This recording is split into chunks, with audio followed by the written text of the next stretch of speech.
নমস্কার বন্ধুরা, শুভ সকাল। সবাই কেমন আছেন? আশা করছি সবাই ভালো আছেন।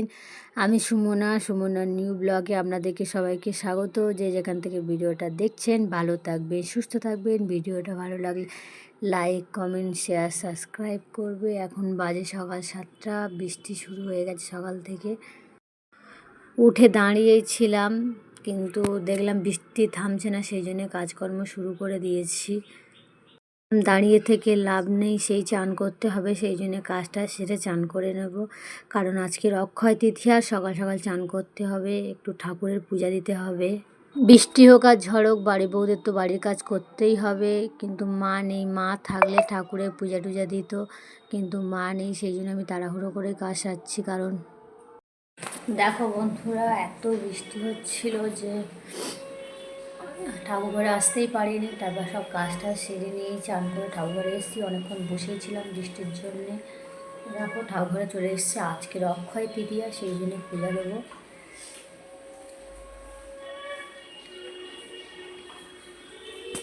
ঠাকুর ঘরে এলাম, এসে দাদা সকালে মুছেই রাখে ফল টলগুলো এনেছে, কেটে নিচ্ছি। আজকের অক্ষয় তৃতীয়া, একটু মিষ্টি আনতে বলেছিলাম, মিষ্টি এনেছে, ভোগটা দিচ্ছি। ভোগটা দেবো, দিয়ে টিফিন করব। টিফিন করে নিয়ে তারপর রান্না বসিয়ে দেবো, কারণ একা হাতে সব করতে হবে, সেই জন্য তাড়াহুড়োই করছি।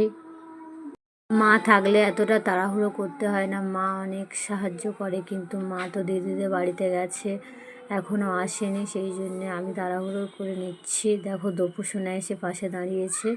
আমি ঠাকুর ঘরে এলেই ও চলে আসে পিছনে পিছনে। ও বলছে যে প্রসাদ দাও, কিন্তু আমি বলছি যে পূজা হয়নি, পূজা হয়ে গেলে প্রসাদ নিশ্চয়ই দেব।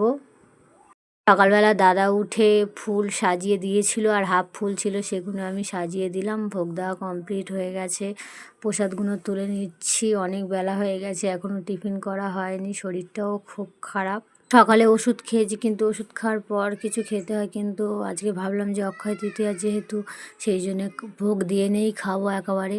দেখো বন্ধুরা, ভোগ দিয়ে চলে এসেছি। এসে চাল ধুয়ে উনুনও জেলে দিয়েছি, ভাত হচ্ছে। এই খেতে বসে গেছি। দুপুরসোনার বাবা পরোটা এনেছিল, দুপুরসোনা খেয়েছে, আমি খাবো। সবার টিফিন করা হয়ে গেছে, এবার আমি টিফিন করে নিচ্ছি, নিয়ে রান্না বসাবো।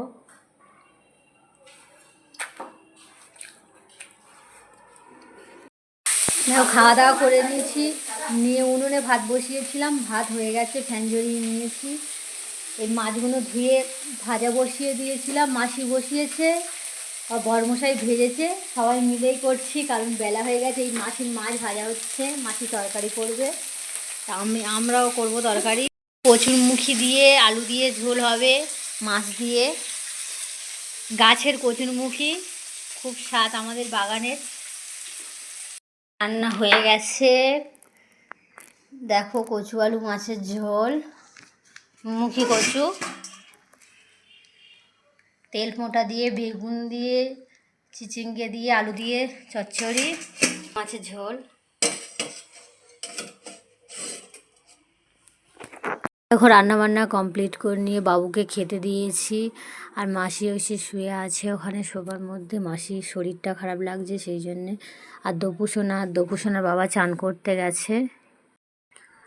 দুপুরবেলা খাওয়া দাওয়ার পর একটু শুয়েছিলাম, ঘুম থেকে উঠলাম, উঠে এই ঝাড়পাট দিচ্ছি। ঘুম থেকে উঠে একটা দুঃখের খবর পেলাম, আমাদের এখানে একজন মারা গেছে। 2টোর দিকেই মারা গেছে, কিন্তু আমরা খবর পেলাম এই ঘুম থেকে উঠেই। মন মেজাজও খারাপ, ভালো লাগছে না, কিন্তু কাজ তো করতেই হবে। কাজ করছি, কাজ করে নিয়ে একটু দেখতে যাব। খুবই ভালো লোক ছিল, এই কালকেরই কথা বললাম, কিন্তু হঠাৎ স্ট্রোক হয়ে মারা গেছে।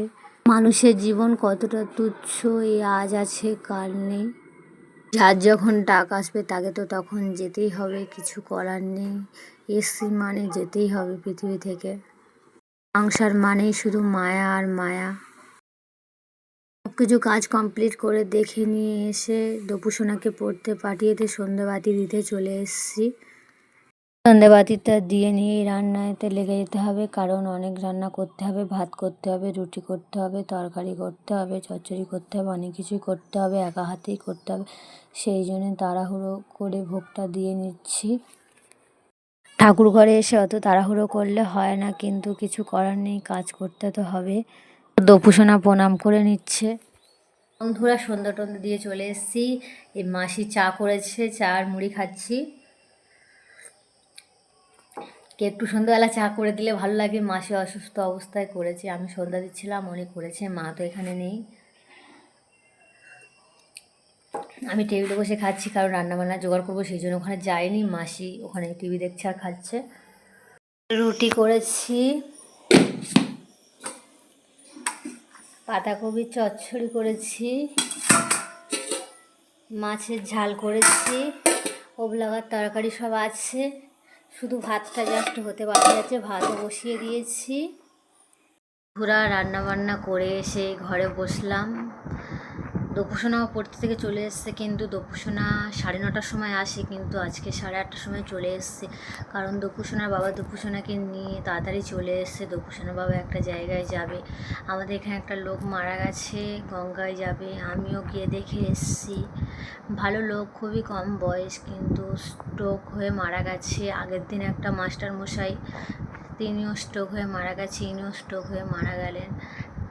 হসপিটালে নিয়ে যাওয়ার সময়ও দেয়নি, মারা গেছে। মন মেজাজ খুবই খারাপ, কারণ চেনাশোনা লোক ছিল। ভালো লাগছে না, কিন্তু কিছু করার নেই। জীবন তো জীবনের মতো চলে যাবে, জীবন তো জীবনের মতো চলে যাবে। সেই জন্যে ভালোভাবে বাঁচুন, হাসি খুশি থাকুন, কারণ মানুষ আজ আছে কাল নেই। ওই মানুষটার সঙ্গে কালকেরই দেখা হয়েছিল, দিব্যি বসেছিল, গল্প করছিল, আজকের আর নেই। মন মেজাজ একদমই ভালো নেই। দপুসোনা বাবা গঙ্গা গেছে, আমরা তো এত রাতে যেতে পারবো না। দপুসোনা আছে, সেই জন্য আমরা বাড়িতেই আছি। রান্নাবান্না করেছি, সবাই খাওয়া দাওয়া করবে। মাসি অসুস্থ।